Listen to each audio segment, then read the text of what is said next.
Right now, Vice President Mike Pence is in Colombia, meeting with Venezuela's opposition leader and interim President Juan Guaido. The two are discussing the United States' quote, unwavering support for democracy over dictatorship in Venezuela. Following a weekend of violent riots across Venezuela's borders because Venezuela's President Maduro and his regime has led the nation into a state of crisis. And now a massive shortage of food and aid in the country is leaving thousands of Venezuelans literally fighting for their lives.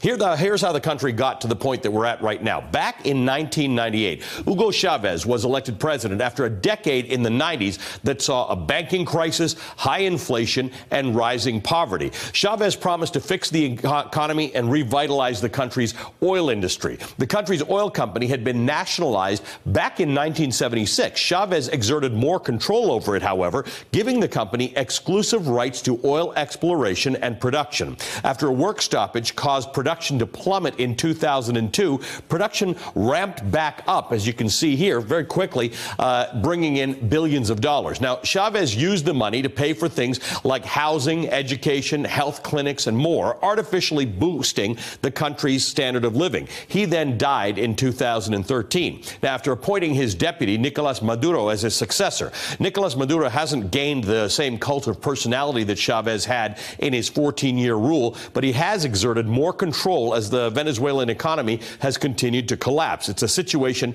exacerbated by falling oil prices in recent years because the country is such a big oil producer and so much of its economy is dependent upon oil. Now the United States is putting its support behind this gentleman, 35-year-old head of the National Assembly, Juan Guaido, citing the Venezuelan Constitution's provision for when a president seizes power. But this decision is fraught because U.S. support for so-called regime change through revolutions or coups often ends in a political and economic condition that's worse than before the United States got involved. Joining me to talk about this now is David Ariosto. He is the author of This is Cuba, an American journalist under Castro's shadow. He also spent time in Venezuela back in 2014. And David, through the lens of history, I guess we have to ask, what does success look like in Venezuela, both from a Venezuelan perspective and from a U.S. perspective? Well, from a U.S. perspective, at least from a Trump perspective, they want a quick ending to this. You know, the John Bolton of the world, the Mike Pompeos, they want a new transitional government in place under Juan Guaido,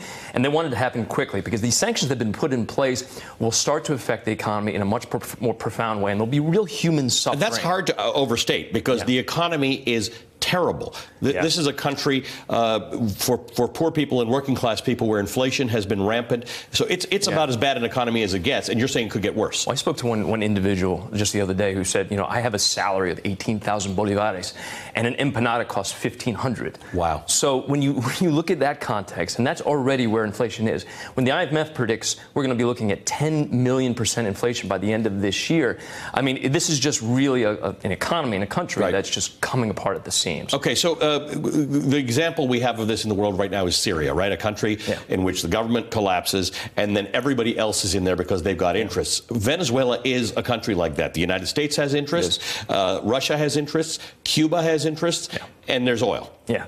Also, like Syria, I mean, if you look at Syria, you look at basically these two respective places, not only is this a bit of a proxy fight between, you know, U.S. forces and those in the region and the Russians and the Cubans and to some extent the Chinese in terms of their economic interests, but look at Assad. Assad never lost support of the military.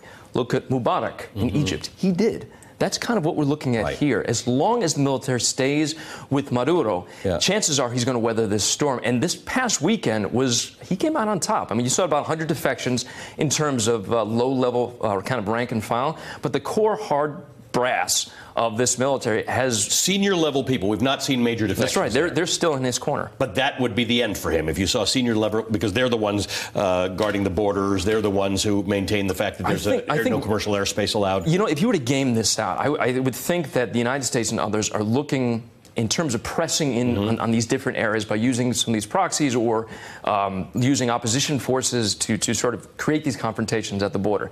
Now, if that created a kind of situation in which there were far more casualties, and we had a few die over the weekend and several hundred injured, but if those numbers were really ramped up and sort of major escalation, I think you might start to see the rank and file and those above them start to leave, because then these are their countrymen that they're firing on.